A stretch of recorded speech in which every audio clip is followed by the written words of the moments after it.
great, thank you. And as promised, we can speak now to the lead signatory of that open letter to the UK's chief vet, Dr. Iain McGill, director of the independent research organisation Prion Interest Group. And we're very grateful for your time. Thank you. Why, in your opinion, is the government telling barefaced lies? Well, their own epidemiology report, as Palab said, for a start, it cannot be used to decide whether badger culling has helped the disease levels in cattle. But of the report that came out in September, there was a dramatic fall in both incidence and prevalence before culling started, and then it plateaued.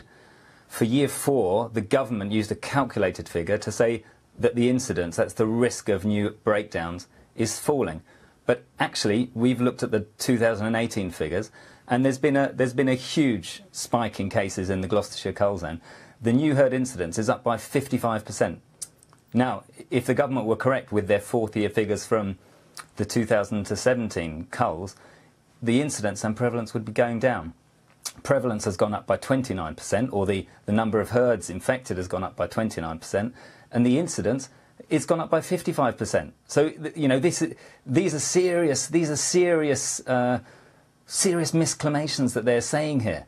These are basically barefaced lies, because badger culling hasn't worked. You know, the incidence in cattle is going up again in the Gloucestershire cull zone, and that's just not acceptable for the minister or anyone else, in fact, to claim that badger culling's worked. It hasn't worked. We've proved that, and the cull needs to be called off. Well, of course, you'll know that the department has said that the statements that they've made are absolutely correct, and the Department for Environment, Food and Rural Affairs has said it was the right approach and has had a positive impact. I mean, why have they got it wrong, if you're saying that they have got it wrong? They've got it wrong, partly because their test, as Palab said, is only 50% sensitive. But they've got it wrong because they've willfully made it wrong. They've gerrymandered the data. I mean, cherry picking's the kind of kind But why would they do that? Sorry to interrupt. What they've done... Sorry to interrupt. Why would they do that? Why would they do... Yeah. Well, they do that because they want to manufacture consent to carry on culling. The data wasn't showing that, so they used a calculated incidence figure to make it look like it was going down. What we pointed out earlier was that the prevalence, that's the actual percentage of herds that have TB, was plateauing in both of those cull zones. So that didn't go with their calculated risk, the incidence risk falling. And now we've got the 2018 data, which has only just come out. That shows a really big increase in Gloucestershire cull zone, which gives the lie to their calculated incidence from their report released in September. These are barefaced lies. There's not a shred of scientific accuracy in what they're saying. And I'm sorry, Mr Eustace does need to retract his statement. And that's why, as a vet, we've written to the Chief Veterinary Officer requesting that she go to her ministers and request retraction. And I'm sure she's done that. You know, I'm not suggesting for a moment that the Chief Vet is involved in these lies, but, you know, we've requested, as she's the head of our profession in government, that she requests that they retract it. And we're expecting retraction.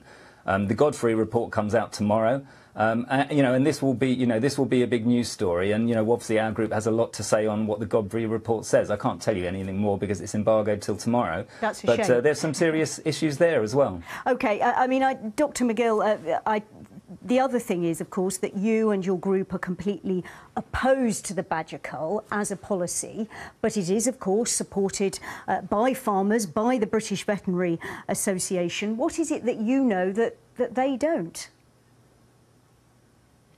Well, what we know is that we don't have any vested interests, unfortunately. We have no vested interests at all. We don't get paid to do what we do.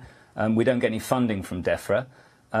And, you know, there's a system set up which is a gravy train of, you know, approaching £150 million of our taxpayers' money this year. And that's going to particular places. And those people are very happy with the status quo. I think farmers, once they realise that they've been lied to by the government, because they're lied to because they're told their herd is officially TB-free. So they get a little certificate, but in actual fact the test is missing 50% of the infected animals. So they've still got TB in their herd. When it recrudesces, when it comes out 6 months or 2 years later, the farmer goes, but I'm officially TB-free. It must be the badgers. And the farmers are angry. They want to do something. They're under so much pressure, working for 365 days a year to produce milk at scarcely what it costs to produce it. they're under an awful lot of pressure. They want something done. They want to do something. And badgers is what the government are offering them, but it's totally the wrong tool. Absolutely, totally the wrong tool. It will have no effect on the disease. What they need to do is focus on the 21st century tools we've got of proper testing and to vaccinate cattle. If we vaccinate cattle, the disease incidence will drop by 60 to 70%. Add a stroke. And I'm sorry, but the British Veterinary Association, excuse me, have been, they've been disgraceful on this. They should have spoken up much earlier to protect the animals, to protect badgers, and also to protect cattle. And they've not done that. They've given a veneer of pseudoscientific support to that to make people think that that the veterinary profession support it. OK, the veterinary profession don't. I'm sorry to interrupt, but we must leave it there. Dr. Iain McGill, thank you very much for your time. Good to talk to you there in Brighton.